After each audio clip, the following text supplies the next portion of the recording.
नमस्कार। मैं राजनीतिक परिवार में पैदा हुआ। जब मैं छोटा सा था 1980 में प्रियंका और मैं घर में लेई बनाते थे, रात को निकलकर पोस्टर चिपकाते थे। चुनाव समझता हूं। 20 साल से मैं स्वयं चुनाव लड़ रहा हूं। पोलिंग कैसे होती है, पोलिंग बूथ कैसे मैनेज किया जाता है, वोटर लिस्ट, फॉर्म 17, ये सब मैं गहराई से समझता हूं। कुछ समय पहले हमें दाल में काला लगा। चुनाव के नतीजे आते थे, मूड एक तरीके का होता था, रिजल्ट दूसरे तरीके का। मुझे याद है उत्तराखंड में हम चुनाव हारे।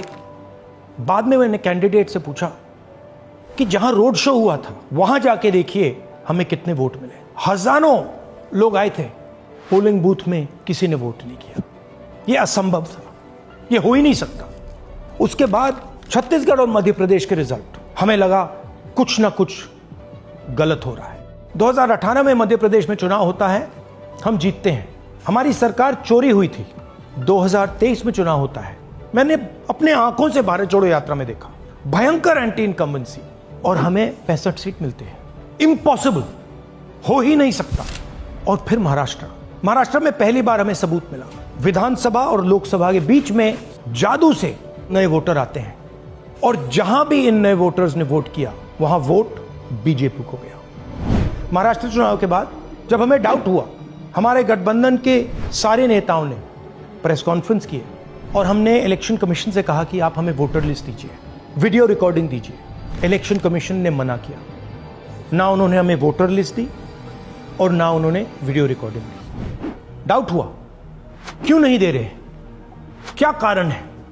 तो हमारे दिमाग में सवाल उठा, क्या इलेक्शन कमीशन बीजेपी की मदद कर रहा है? क्या इलेक्शन कमीशन ही इलेक्शन को चोरी करवा रहा है? इसके बाद हमने एक टीम सेटअप की और हमने उन्हें कहा कि आप जाइए, एक कंस्टिट्यूएंसी में जाके ढूंढिए, सच्चाई ढूंढिए, किस प्रकार से चीटिंग की जा रही है, किस प्रकार से यह काम किया जा रहा है और कौन कौन इस काम को कर रहे हैं। सबसे महत्वपूर्ण बात यह है कि इलेक्शन कमीशन डिजिटल डेटा नहीं देता है, फिजिकल डेटा देता है। मतलब लाखों कागज में वोटर लिस्ट दे देगा, मगर डिजिटल वोटर लिस्ट किसी को कभी नहीं देता। क्यों नहीं देता? कारण क्या है? कारण है कि अगर डिजिटल डेटा मिल जाए तो इलेक्शन कमीशन की सच्चाई पूरे देश को पता लग जाए। हमने टीम को बताया, मैंडेट दी कि आप जाके चेक कीजिए, आप 5-7 सीटों पे पता लगाइए कि चीटिंग हुई, और अगर हुई तो कैसे हुई। टीम ने हमें एक दिन बताया कि 5-7 सीटों पे काम किया ही नहीं जा सकता। क्यों? मैंने उनसे पूछा क्यों नहीं किया जा सकता। उन्होंने मुझे ये कागज दिखाए। ये जो कागज हैं, ये एक लोकसभा के कागज नहीं है, ये एक विधानसभा के कागज है, और इन कागजों को हमने मैन्युअली सॉर्ट करना पड़ा। और पूरा का पूरा काम जो हुआ है, इसमें 6 महीने लगे हैं, और एक असेंबली सीट में हम ये काम कर पाए हैं। क्यों? क्योंकि डिजिटल डेटा नहीं दिया जाता। अगर इलेक्शन कमीशन ने हमें डिजिटल डेटा दिया होता तो हम ये कार्रवाई पूरे देश में, हर लोकसभा में, हर विधानसभा में 15 मिनट में करके दिखा देते। हमारे पास अनलिमिटेड रिसोर्सेज नहीं है, इसलिए हमने ये रिसर्च सिर्फ एक लोकसभा में, एक विधानसभा सीट में की। मगर मुझ में अब पूरा भरोसा है कि ऐसी 100 से ज्यादा सीटें हैं हिंदुस्तान में। जो यहां हुआ है उन सीटों में भी हुआ है। और याद रखिए, अगर बीजेपी को 10-15 सीटें कम आती तो आज नरेंद्र मोदी प्रधानमंत्री नहीं होते, इंडिया गठबंधन की सरकार होती। जांच ने 5 तरीके की चोरी पकड़ी है। डुप्लीकेट वोटर, जिसका मतलब एक वोटर के नाम वोटर लिस्ट में अनेक जगह आ रहे हैं। फेक एड्रेस, मतलब एड्रेस है ही नहीं, या फिर house number 0।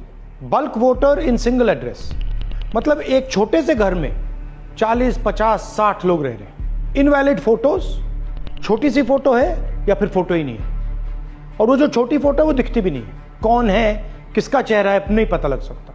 Misuse of form 6। Form 6 first time voters के लिए होती है, मतलब जिनकी एज 18-20 साल की हो, मगर वोटर लिस्ट में 90 साल के लोग फॉर्म 6 का प्रयोग कर रहे हैं। चुनाव में 6,50,000 वोटर थे, उसमें से 1 लाख चोरी के थे। अब मैं आपको 5 उदाहरण देता हूं। ये देखिए, गुरकीरत सिंह डांग, इसका नाम 4 अलग अलग बूथों पे आता है।